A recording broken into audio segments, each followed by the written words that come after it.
কিয়ামতের দিন আল্লাহ নবী বলে আনা ও হাকাজা, এভাবে নবী দুইটা আঙ্গুল উঠালেন, এই একটা দুইটা আঙ্গুল উঠায় নবী বলেন এই দুইটা আঙ্গুল একটা আঙ্গুলের যতটুকু কাছাকাছি যে ব্যক্তি দুইটা কন্যা সন্তানকে লালন পালন করে বড় করবে, তাদেরকে বিবাহ শাদী দিবে, কাল ময়দান হাসরে কিয়ামতের ময়দানে সেই ব্যক্তি আমি নবীর এতটুকু কাছে থাকবে।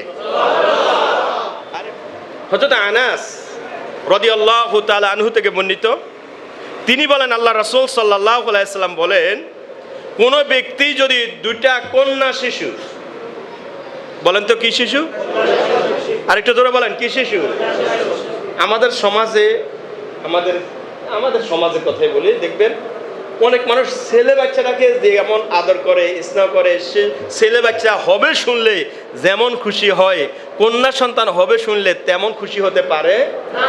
দাগুন বিয়াতে নাই? হ্যাঁ আছে নাকি? কন্যা সন্তান হবে এটা শুনলো যেন তার মাথার উপর আকাশ ভেঙে পড়ছে।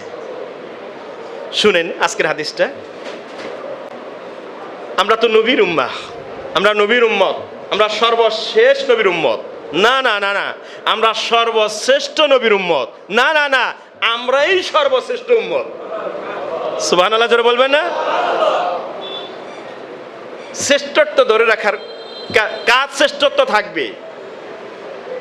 আল্লাহর নবী বলেন, কোন ব্যক্তি দুইটা কন্যা সন্তান জন্ম দিল, অতঃপর ওই দুইটা কন্যা সন্তানকে সুন্দরভাবে আদর স্নেহ মায়া মহব্বতের মাধ্যমে তাদেরকে লালন পালন রক্ষণাবেক্ষণ করলো,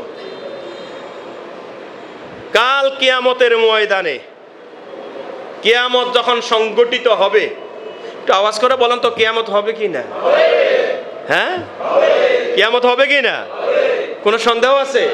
হ্যাঁ, এবার তাহলে নবী বলেন কিয়ামতের দিন আল্লাহ নবী বলেন আনা আনা ও হাকাজা, এভাবে নবী দুইটা আঙ্গুল উঠালেন, এই একটা দুইটা আঙ্গুল উঠায় নবী বলেন এই দুইটা আঙ্গুল একটা আঙ্গুলের যতটুকু কাছাকাছি যে ব্যক্তি দুইটা কন্যা সন্তানকে লালন পালন করে বড় করবে, তাদেরকে বিবাহ শাদী দিবে, কাল ময়দান হাসরে কিয়ামতের ময়দানে সেই ব্যক্তি আমি নবীর এতটুকু কাছে থাকবে।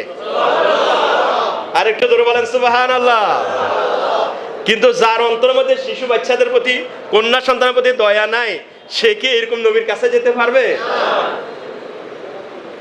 নবীর কাছে থাকার ইচ্ছা আছে কার কার? সবারই তো, হাত উঠে যাবে না, আছে তো, সবার ইচ্ছা আছে না? তাহলে কন্যা সন্তান তো অনেকেরই আছে, কন্যা সন্তান অনেকেরই। তাহলে কন্যা সন্তান শিশুদেরকে আমরা আদর করব। বিশেষ করে কন্যা সন্তানের কথা বলা হচ্ছে। আপনারা বলবেন বিশেষ করে কন্যা সন্তানের কথা কেন বলা হচ্ছে?